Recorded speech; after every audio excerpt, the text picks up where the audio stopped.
ಇಂದು ದೆಹಲಿಯಲ್ಲಿ ಮಹತ್ವದ ಕಾವೇರಿ ನೀರು ನಿರ್ವಹಣಾ ಪ್ರಾಧಿಕಾರದ ಸಭೆ ನಡೆಯಲಿದೆ. ಸಭೆಯಲ್ಲಿ ಕರ್ನಾಟಕ, ತಮಿಳುನಾಡು, ಪಾಂಡಿಚೇರಿ, ಕೇರಳ ರಾಜ್ಯಗಳ ಪ್ರತಿನಿಧಿಗಳು ಭಾಗಿಯಾಗುತ್ತಿದ್ದು, ಜುಲೈ ತಿಂಗಳ ನೀರು ಹಂಚಿಕೆಯ ಬಗ್ಗೆ ಸಭೆಯಲ್ಲಿ ಚರ್ಚಿಸಿ ನಿರ್ಧಾರ ಕೈಗೊಳ್ಳುವ ಸಾಧ್ಯತೆ ಇದೆ. ಮಾಜಿ ಸಚಿವ ಜಮೀರ್ ಅಹಮದ್ ವಿರುದ್ಧದ ಪ್ರಾಸಿಕ್ಯೂಷನ್ ಫೈಲ್ ಅನ್ನು ರಾಜ್ಯಪಾಲ ಥಾವರ್ ಚಂದ್ ಗೆಹ್ಲೋಟ್ ವಾಪಸ್ ಕಳುಹಿಸಿದ್ದಾರೆ. ಕನ್ನಡದಲ್ಲಿದ್ದ ಫೈಲ್ ಅನ್ನು ಇಂಗ್ಲಿಷ್ಗೆ ಭಾಷಾಂತರ ಮಾಡಿ ಕಳುಹಿಸುವಂತೆ ಲೋಕಾಯುಕ್ತರಿಂದ ಸಲ್ಲಿಕೆಯಾಗಿದ್ದ ಪ್ರಾಸಿಕ್ಯೂಷನ್ ಫೈಲ್ ವಾಪಸ್ ಕಳುಹಿಸಲಾಗಿದೆ. ಕರ್ನಾಟಕ ರಾಜ್ಯಕ್ಕೆ ಬರ ಅಧ್ಯಯನ ತಂಡ ನಿಯೋಜಿಸಿ ಅಂತ ಪ್ರಧಾನಿ ಮೋದಿಗೆ ಸಿಎಂ ಡಿಕೆ ಶಿವಕುಮಾರ್ ಪತ್ರವನ್ನು ಬರೆದಿದ್ದಾರೆ. ರಾಜ್ಯದ ಕೃಷಿ ಉತ್ಪಾದನೆ ಮುಂಗಾರು ಮಳೆಯನ್ನೇ ಹೆಚ್ಚು ಅವಲಂಬಿಸಿದ್ದು, 18 ಜಿಲ್ಲೆ 141 ತಾಲೂಕುಗಳಲ್ಲಿ ತೀವ್ರ ಮಳೆ ಕೊರತೆ ಉಂಟಾಗಿದೆ.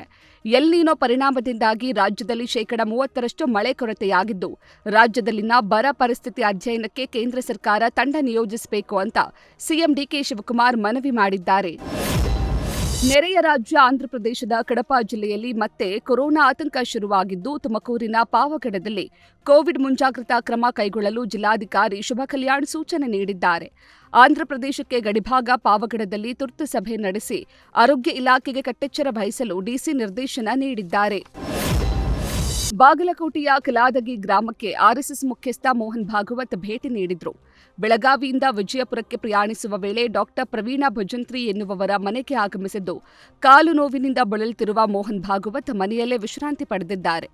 ಭಾಗವತ್ ಭೇಟಿ ಹಿನ್ನೆಲೆ ಹೈ ಅಲರ್ಟ್ ಆಗಿದ್ದ ಪೊಲೀಸ್ ಇಲಾಖೆ ಭೇಟಿಗೂ ಮುನ್ನ ಗ್ರಾಮದಲ್ಲಿ ತೀವ್ರ ತಪಾಸಣೆ ನಡೆಸಿ ಬಿಗಿ ಭದ್ರತೆ ಕೈಗೊಂಡಿದ್ರು. ಕೊಪ್ಪಳದಲ್ಲಿ ಎಸ್ಟಿಪಿ ನಿಯಮ ಉಲ್ಲಂಘಿಸಿದ ರೆಸಾರ್ಟ್ಗಳನ್ನು ಸೀಸ್ ಮಾಡುವಂತೆ ರಾಜ್ಯ ಮಾಲಿನ್ಯ ನಿಯಂತ್ರಣ ಮಂಡಳಿ ಆದೇಶ ಹೊರಡಿಸಿದೆ. ಒಳಚರಂಡಿ, ಅಡುಗೆ ಮನೆ ಹೊಗೆ, ನಿರ್ದಿಷ್ಟ ಕೊಠಡಿಗಳ ಮಾಹಿತಿ ನಿಯಮ ಉಲ್ಲಂಘನೆ ಹಿನ್ನೆಲೆ 8 ರೆಸಾರ್ಟ್ಗಳನ್ನು ಸೀಸ್ ಮಾಡಲಾಗಿದೆ. ಜಿಲ್ಲಾಧಿಕಾರಿ ಸುರೇಶ್ ಇಟ್ನಾಳ್ ಸೂಚನೆ ಮೇರೆಗೆ ಕೊಪ್ಪಳ ಗಂಗಾವತಿ ತಹಶೀಲ್ದಾರ್, ಜಿಲ್ಲಾ ಮಾಲಿನ್ಯ ನಿಯಂತ್ರಣ ಮಂಡಳಿ ಅಧಿಕಾರಿ, ಪೊಲೀಸ್ ಅಧಿಕಾರಿಗಳು ತೆರಳಿ ರೆಸಾರ್ಟ್ ಸೀಸ್ ಮಾಡಿದ್ದಾರೆ.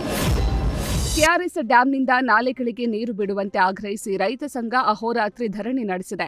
ನೀರಿಲ್ಲದೆ ಮಂಡ್ಯ ಜಿಲ್ಲೆಯಾದ್ಯಂತ ಬೆಳೆಗಳು ಒಣಗ್ತಾ ಇದ್ದು, ಕೆಆರ್ಎಸ್ ಜಲಾಶಯದಲ್ಲಿ 92 ಅಡಿ ನೀರಿದ್ರೂ ನಾಲೆಗೆ ನೀರು ಬಿಡ್ತಿಲ್ಲ.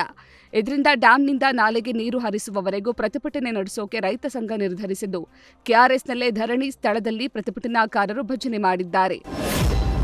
ವಿಜಯಪುರ ಜಿಲ್ಲೆಯ ತಿಕೋಟಾ ತಾಲೂಕಿನ ಸೋಮದೇವರಹಟ್ಟಿ LT1ನಲ್ಲಿ ಪ್ರತಿ ವರ್ಷದಂತೆ ಮಣ್ಣೆತ್ತಿನ ಅಮಾವಾಸ್ಯೆಯಂದು ದುರ್ಗಾದೇವಿ ಜಾತ್ರಾ ಮಹೋತ್ಸವ ವಿಜೃಂಭಣೆಯಿಂದ ನಡೆಯುತ್ತೆ.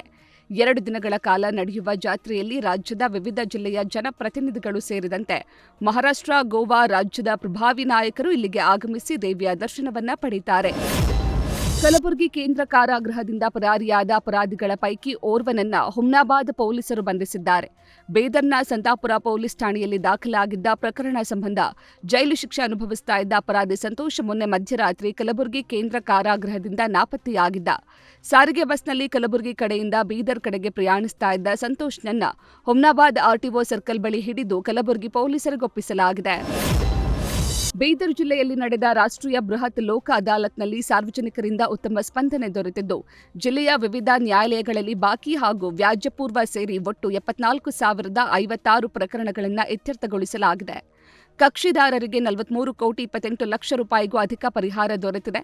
ಇದರಲ್ಲಿ ಕೋರ್ಟ್ ಬಾಕಿ ಇದ್ದ 9,416 ಪ್ರಕರಣಗಳು ಹಾಗೂ 64,640 ವ್ಯಾಜ್ಯಪೂರ್ವ ಪ್ರಕರಣಗಳು ರಾಜಿ ಸಂಧಾನದ ಮೂಲಕ ಬಗೆಹರಿದಿವೆ.